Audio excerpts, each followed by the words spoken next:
ஆண்டவர் இந்த நாளில் உங்களை ஆசீர்வதிப்பாராக.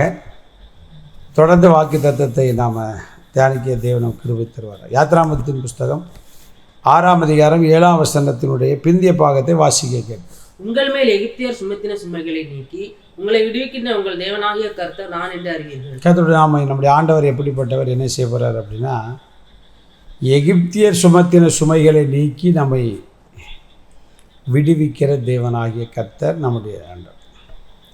எகிப்தியர் அப்படின்னா நம்மை அடிமைப்படுத்துகிறவர்கள். நம்ம யார் அடிமைப்படுத்தினா? பிசாசு தான் அடிமைப்படுத்துகிறான். அவன் ஒரு பார்வோனுக்கு சமம், ஈவு இரக்கமில்லாத பார்வோனுக்கு சமமானவன் தான் பிசாசு. அது பிசாசுடைய ஆவி பிடிச்சுன்னு கூட சொல்லலாம். பாருங்கள், சோத்திரம். ஆண் பிள்ளைகள் எல்லாம் தண்ணியில் போட்டு கொள்ள சொல்லியிருக்கேன் பாருங்கள். அதனால தான் ஆண்டவர் பார்வோனையும் அவன் சேனையும் எந்த தண்ணியில் போட்டு அழித்தானோ அதே தண்ணியினால தான் அவனுக்கு அழிவு உண்டு பண்ணார். 12 வாதையில் முதல் வாதையும் தண்ணியில் தான் ஸ்டார்ட் பண்ணார் பாருங்கள். அல்லேலூயா. நல்லா கவனித்து பாருங்கள். எகிப்தியர் பார்வோன் சுமத்தின சுமை. பெத்த பிள்ளையத்துக்கு தண்ணியில் போட எத்தனை தாயினுடைய வயிறு துடிச்சிருக்கும். அதனால் உங்களுக்காக உங்களுடைய விரோதிகள் உங்கள் மீது சுமத்தின பழி சொற்களாக இருந்தால் அவனுக்கும் செய்ய வேண்டியதை பழி வார்த்தை அவன் மேலேயும் வரும். ஆண்டவர் சில விஷயங்களை விட்டு கொடுக்க மாட்டார். சேம் கரெக்டாக பண்ணுவார். பைபிளில் வாசிக்கிறோம் இல்லையா? மொர்தெக்காய்க்கு தூக்கு மரம் செய்தான். அவன் சாவு எங்கே தான் இருந்துச்சு? தூக்கு மரத்தில் தான் இருந்துச்சு. சாத்ராக் மேஷாக் ஆபேத்நேகோக்கு எகிப்தியர் அவன் கூட வேலை போடுறான். அவனுக்கு அக்கினியை எழுப்புனா அக்கினி தான் எதிரிக்கு என்ன செய்ய முடிவாக வச்சார். தானியலுக்கு விரோதமாக சிங்க கேபியை ரெடி பண்ணாங்க. இந்த எதிரிக்கு தான் சிங்க கேபியை என்ன செய்து கிடச்சி. அதனால் நீங்கள் ஒன்றும் கவலைப்படாதீங்க.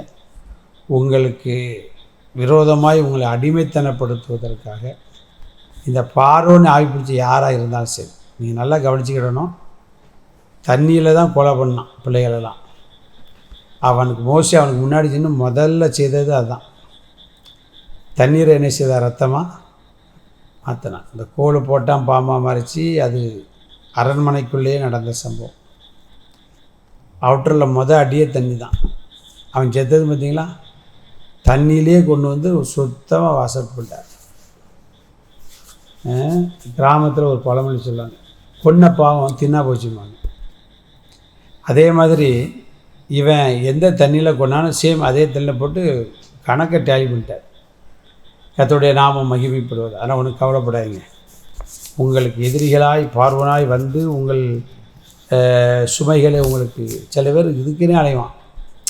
ஒரு குடும்பத்துக்குள்ளே சுமையை அழுத்தத்தை கூட்டுறதுக்கு தேவையில்லாமல் பிரச்சனையை போட்டு போயிடுவான். போகிற போக்கில் நிறுத்தியா சூண்டு போகிற மாதிரி போகிற போக்கில் உங்கள் பிள்ளையாங்கன்னு பார்த்தேன்னு போயிடுவான். அல்லது உங்கள் ஊழியத்தை பற்றி தப்பாக பேசிட்டு போயிடுவான். உங்களை பற்றி குறை சொல்லிட்டு போயிடுவான். கவலையப்படாதீங்க. நானும் என் வாழ்க்கையில் நிறைய அனுபவிச்சு. எவம்லாம் நம்மை வார்த்தையினால் செயல்களை நம்மை பாரப்படுத்துகிறானோ அந்த சுமைகளை ஆண்டவர் எடுத்துட்டு நம்மை விடுவித்து ஃப்ரீயாக நடக்க பண்ணுவார். அதனால் உங்களுக்கு சத்துருவான உங்களுடைய வாழ்க்கையில் குடும்பத்தில் எந்த சுமையை கொண்டு வந்தாலும் அந்த சுமையை கர்த்தர் இந்த ஆண்டு நீக்கி விடுவித்து உங்களை விடுதலையோடு வாழ வைப்பார். God bless you.